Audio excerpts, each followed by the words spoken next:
De retour dans le Focus, nous sommes toujours en présence de Nusere Kalala Omotunde, notre expert des humanités classiques africaines. Alors qu'allons-nous voir aujourd'hui, monsieur Omotunde? Oui, en fait, je voulais simplement que nous prenions un temps pour pouvoir montrer des nouveaux documents sur un certain nombre de choses que nous avons abordées. Alors pourquoi je dis ça? Je le dis parce que c'est vrai que lorsque je dis par exemple que les châteaux forts ont été inventés en Afrique, vous avez des gens qui disent mais il est complètement fou.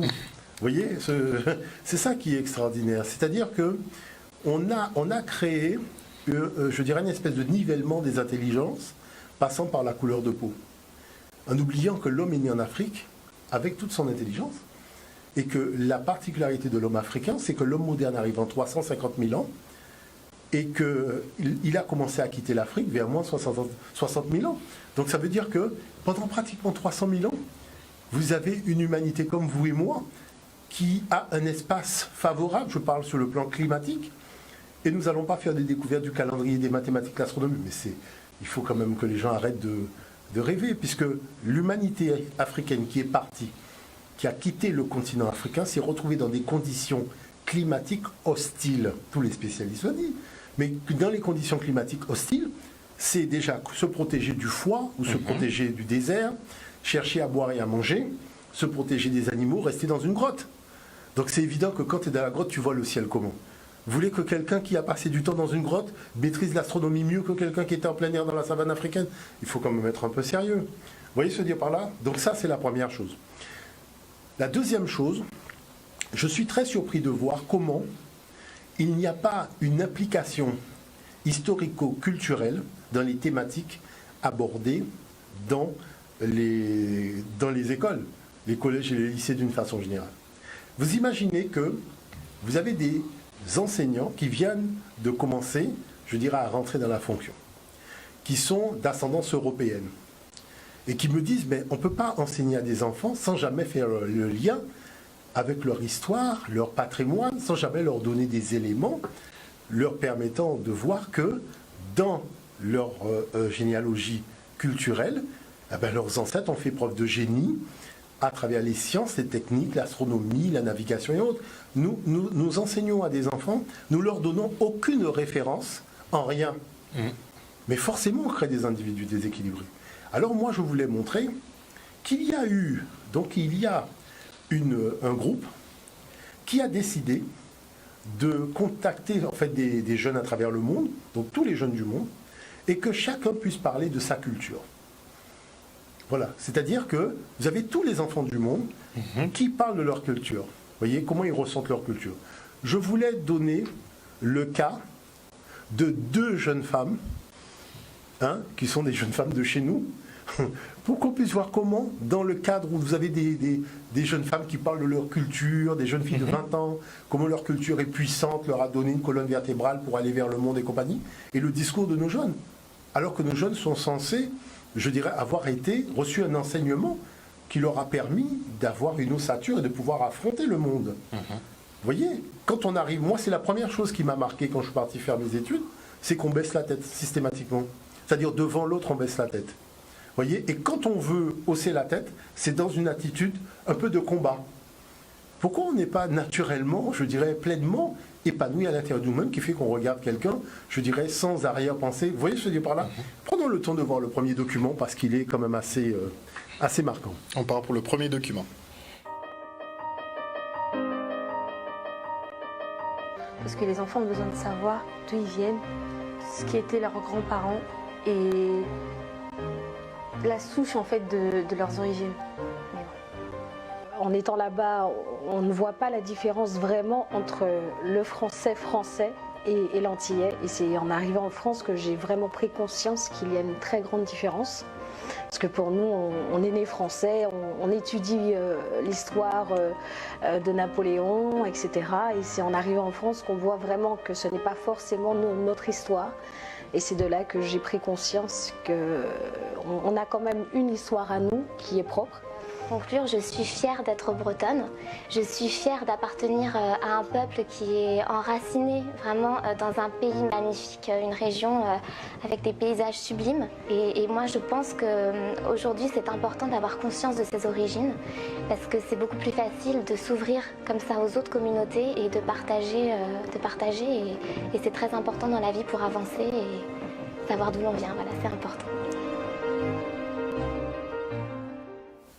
Alors on a deux discours diamétralement opposés. Diamétralement. Une effectivement qui maîtrise entre guillemets son histoire et donc qui en est fière et qui la revendique, et l'autre qui se retrouve face à un paradoxe, voilà, les deux qu'elle n'a autres pas qui d'histoire. Voilà, qui soulève un problème, c'est-à-dire le problème de qui je suis en réalité. Et ce qui je suis, je dirais, moi je le vois ici, parce que je dirais on le découvre, c'est quand on part à la rencontre de l'autre qu'on découvre la question du qui je suis en réalité. Mais vous dites, mais attendez, j'ai fait tout ça de classe, tout ça de devoir de classe. On m'a interrogé tant de fois devant un tableau, et la question de qui je suis, quelle est... vous savez, je vais vous dire une chose qui est très simple. Dernièrement, je suis allé avec un billet de 50 € devant un établissement scolaire. Et j'ai dit aux enfants, à la sortie des cours, je donne 50 € à celui qui me donne le nom du plus grand savant de la Guadeloupe. Aucun enfant ne pouvait répondre à la question. Clairement. Il faut déjà connaître Donc, les savants guadeloupéens. Déjà. Donc, ça devient intriguant, parce que les enfants disent, mais attendez, je vais quand même à l'école, je ne comprends pas comment je ne suis pas capable de répondre à cette question. Je dis, mais c'est pour ça que plutôt que de te poser la question, j'ai trouvé tout simplement une carotte pour te forcer à te poser la question. Et en fait, vous imaginez, vous êtes à la sortie d'un collège, vous avez cette masse d'enfants et personne ne trouve la réponse. Donc je leur ai dit, ben, est-ce que vous avez un téléphone portable? Tapez sur Internet savant de la Guadeloupe. Voyez, et c'est de là qu'un garçon a dit Raoul Georges Nicolo. Et je lui ai dit Raoul quoi? Raoul Georges Nicolo. Et donc devant tout le monde, j'ai dit viens, et je lui ai remis le billet. Mais tous les enfants m'ont dit, mais attendez, mais je ne comprends pas comment ça se fait qu'on n'avait pas la réponse. J'ai dit, je ne vais pas répondre à cette question. Je vous laisse Allez chercher. face à une réalité. Vous voyez? Parce qu'il faut comprendre que la transmission des savoirs, c'est pas gaver des oies. C'est permettre à des consciences d'être conscientes d'elles-mêmes. C'est ça l'enjeu. Vous voyez? Et le facteur motivation, combien de fois nous avons démontré que chaque fois qu'on inclut dans la thématique de l'enseignement une dimension culturelle et une dimension se rapportant au patrimoine historique, après, vous avez un facteur motivation qui est énorme. Là, les enfants, même à Paris, je l'ai démontré dans des établissements scolaires, les enfants écoutent, les enfants suivent. Vous savez, j'ai fait des interventions à HEC, à Sciences Po, mais les choses sont là. C'est-à-dire qu'on a vu, et beaucoup d'enseignants, même certains responsables pédagogiques de certaines régions, certains départements, ont vu que même dans la banlieue, le caractère est totalement différent lorsque on inclut les éléments de paramètres qui permettent à tout le monde d'être au même niveau. Et c'est ça qui est important. Ça, c'est important. La deuxième chose que je voulais soulever, c'est la problématique effectivement des châteaux forts. Parce que lorsque je dis que toute la technologie des châteaux forts a été inventée en Afrique, on a l'impression que j'aurais pris un champignon hallucinogène et que je me serais mis à raconter n'importe quoi. Parce que c'est pas que j'accorde du crédit aux commentaires, parce que je dis qu'il faut bien être dans une phase d'ignorance avant d'accéder à la connaissance. Mais les faits sont là. Je n'ai pas dit ça par hasard. Vous savez, avec l'UNESCO, on a été sur des sites. Les monuments de Nubie ont été ensevelis par la construction du barrage en Égypte. Quand ils ont construit le barrage à Assouan, ça a carrément inondé les monuments de Nubie. On a essayé de sauver un certain nombre de monuments, c'est l'UNESCO qui s'est occupé de ça. Mais il y a quand même des chercheurs qui ont fait des rapports de fouilles. Le plus grand spécialiste mondial des châteaux forts africains, c'est un Français, Monsieur Mounier. D'accord?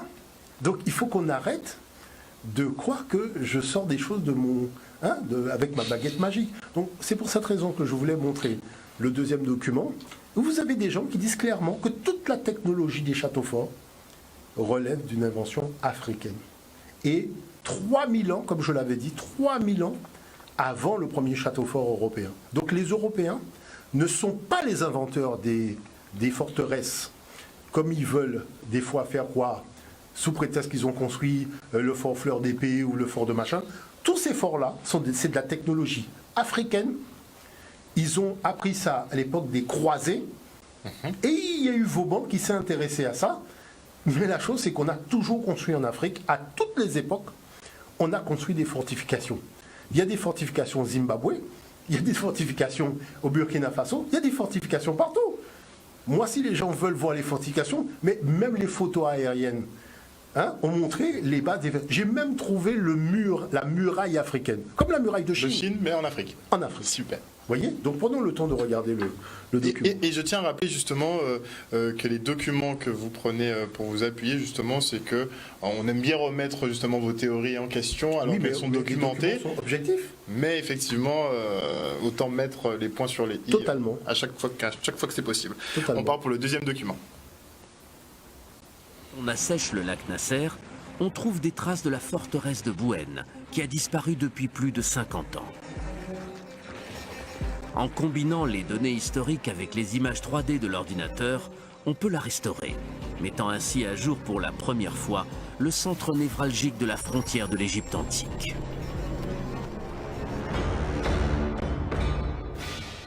Et c'est colossal. Son vaste tracé couvre une zone 20 fois plus étendue que la forteresse d'Ouronarti. Son enceinte forme un circuit de près de 1500 mètres et ses murs hauts d'une douzaine de mètres dominent les rives du fleuve. Voici la forteresse de Bouenne dans toute sa gloire passée. Tout y est conçu pour impressionner.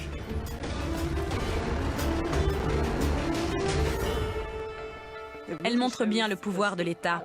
Et elle est tournée vers l'extérieur parce que ce symbole est destiné aux Égyptiens, mais aussi aux autres peuples. Ces forteresses représentaient de toute évidence la puissance militaire, la domination.